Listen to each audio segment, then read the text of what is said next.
મહેસાણાના જગવિખ્યાત શક્તિપીઠ બહુચરાજી ખાતે આજથી ત્રિદિવસીય ચૈત્રી મેળાની શરૂઆત થઈ, જેના કારણે સમગ્ર પંથક જય બહુચરના નાદથી ગુંજી ઉઠ્યો। ચૈત્ર સુદ તેરસથી પૂનમ સુધી ચાલતા મેળામાં અંદાજે 10 થી 12 લાખ શ્રદ્ધાળુઓ ઉમટી પડવાની શક્યતા છે, જેને પગલે વહીવટી પ્રશાસને ચુસ્ત સુરક્ષાની સાથોસાથ સુવિધાઓની વ્યવસ્થા પણ કરી ભક્તો માટે આકર્ષણનું કેન્દ્ર બનેલા માતાજીના ગર્ભગૃહને દેશ વિદેશના સુગંધિત પુષ્પોથી મનમોહક રીતે શણગારવામાં આવ્યો।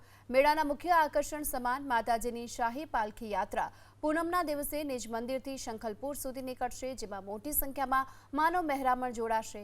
આ ભક્તિમય માહોલમાં આજે રાત્રે ભવ્ય લોક ડાયરાનું આયોજન કરાયું, જ્યારે બીજી તરફ હજારો માય ભક્તો પગપાળા સંઘો લઈ માના દ્વારે શીશ ઝુકાવવા માટે પહોંચી રહ્યા છે। મહેસાણાના યાત્રાધામ બહુચરાજી ખાતે આજથી ચૈત્રી પૂનમનો ત્રિદિવસીય મહોત્સવનો પ્રારંભ થયો છે। દ્રશ્યો હું બતાવવા પ્રથમ દઈશ કે માતાજીના દર્શન આપ કરી શકો છો। જે રીતે મોટી સંખ્યાની અંદર દર્શન કરવા માટે અહીંયા લોકો પણ આવી રહ્યા છે।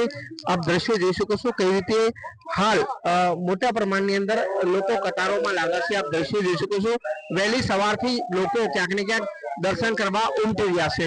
સમગ્ર ગુજરાતમાંથી લગભગ 10 લાખ કરતા વધુ યાત્રિકો અહીંયા આવશે। આ તેના દ્રશ્યો છે, કારણ કે સમગ્ર ગુજરાતમાંથી વિવિધ સંઘોમાં પગપાળા સંઘો લઈને અહીંયા પહોંચે છે અને માતાજીના દર્શન કરે છે। અહીંયા જોઈ શકો છો કે કઈ રીતે મોટી સંખ્યાની અંદર યાત્રિકો અહીંયા આવી રહ્યા છે। જે રીતે યાત્રિકો અહીંયા આવ્યા છે લાંબી કતારોમાં લાગેલા જોવા મળે છે। મારી સાથે અહીંયા પૂજારી છે, તેમનાથી વાત કરીશું। સાહેબજી, આજનું જે આ મહોત્સવ છે તેનું મહત્વ કેટલું ને કેટલા દિવસ આ મહોત્સવ ચાલશે, કેટલા લોકો ભાગ લેશે? આજે અહીંયા ચૈત્ર સુદ પૂર્ણિમાનો જે 3 દિવસનો મેળો ભરાય છે, ચૈત્ર સુદ 13 થી પૂર્ણિમાના મેળાની શરૂઆત થઈ ગઈ છે। કલેક્ટર સાહેબ શ્રી અને ગામના આગેવાનો દ્વારા આ મેળાનું ઉદ્ઘાટન ગઈકાલે કરવામાં આવ્યું। 3 દિવસની અંદર લાખોની સંખ્યામાં લોકો આ મેળાની અંદર માતાજીના દર્શન કરવા માટે પધારતા હોય છે। ચૈત્ર સુદ પૂર્ણિમા એટલે ભગવતી શ્રી બહુચરમાનો પ્રાગટ્યનો જે દિવસ છે, એ દિવસની સ્મૃતિમાં લોકો દૂર દૂરથી અહીંયા પગપાળા સંઘ લઈને ધજાઓ લઈ અને પોતાની મનોકામના લઈ અને માતાજીના દર્શન કરવા માટે આવતા હોય છે।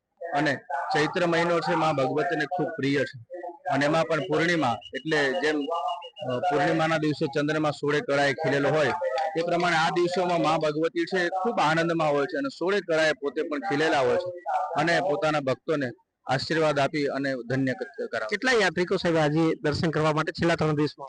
લગભગ 8 થી 10 લાખની અંદાજિત સંખ્યા આ 3 દિવસમાં બહુચરાજી માતાજી ટેમ્પલ ટ્રસ્ટની અંદર દર્શન કરવા માટે આવતા હોય છે। પર હું આ દ્રશ્ય બતાવીશ કે લાંબી કતારોમાં લોકો લાઈનમાં લાગ્યા છે માતાજીના દર્શન કરવા માટે। આપ દ્રશ્ય જોઈ શકો છો। સાહેબ ક્યાંથી આવો છો? અમદાવાદથી ચાલતો સંઘ લઈને આવ્યા છે। કેટલા લોકોનો સંઘ છે ને કેટલા દિવસ પહેલા નીકળ્યા? 11 નીકળેલા, ચૈત્ર સુદ 11 ચૈત્ર સુદ પૂનમ સુધી આજે આવી ગયા છે સંઘ અહીંયા। આવતીકાલે ધજા ચડાવીને પછી નીકળાય। કેટલા વર્ષથી આપ આવો છો? હું 11 વર્ષથી સંઘ લઈને આવતા, 12મું વર્ષ છે આ 12મું વર્ષ છે। વિશેષ વ્યવસ્થા વિશે વાત કરું તો જે કંઈ પબ્લિક આવવાની એની ખાસ કરીને આરોગ્ય છે, પીવાના પાણીની સગવડ છે। અત્યારે આ ગરમીની સિઝન છે તો એમને છાંયડાની પૂરતી સગવડ મળે એ આપ અહીંયા જોઈ શકશો કે બધી જ આયોજન કર્યું છે। આજુબાજુના જિલ્લાઓમાં નજીકના ગામડામાંથી પણ લોકો આવવાના, ખાસ કરીને અમદાવાદ તરફથી આવતા હોય તો અમે કલેક્ટર અમદાવાદને પણ સૂચના આપી કે રસ્તામાં એ લોકો કેમ્પ કરે। પાટણ તરફથી આવતા હોય તો પાટણ કલેક્ટરને જાણ કરી, સુરેન્દ્રનગર કલેક્ટરને પણ જાણ કરી છે।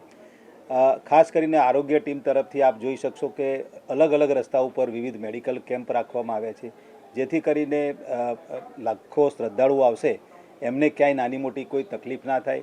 ક્યાંય અમે તો ત્યાં સુધી પણ ચિંતા કરી કે કોઈ સાપ કરડવાનો કે જીવજંતુ કોઈ કરડે તો એની પણ દવાનું આયોજન કરેલું છે। વિશેષ ટ્રીપો એસટી બસોની પણ કરેલી છે, જેથી કરીને લોકો અહીંયા માઈ ભક્તો દર્શન કરવા આવી શકે। પૂરતો પોલીસનો બંદોબસ્ત રાખેલો છે। એસપી સાહેબ તરફથી અહીંયા 2 પીઆઈ, 1 ડીવાયએસપી, 5 પીએસઆઈ અને લગભગ 400 જેટલા પોલીસનું બળ અહીંયા રાખેલું છે। 3 દિવસ માટે એ લોકો અહીંયા પૂરતી ભક્તોની સેવા અને સલામતી રાખશે।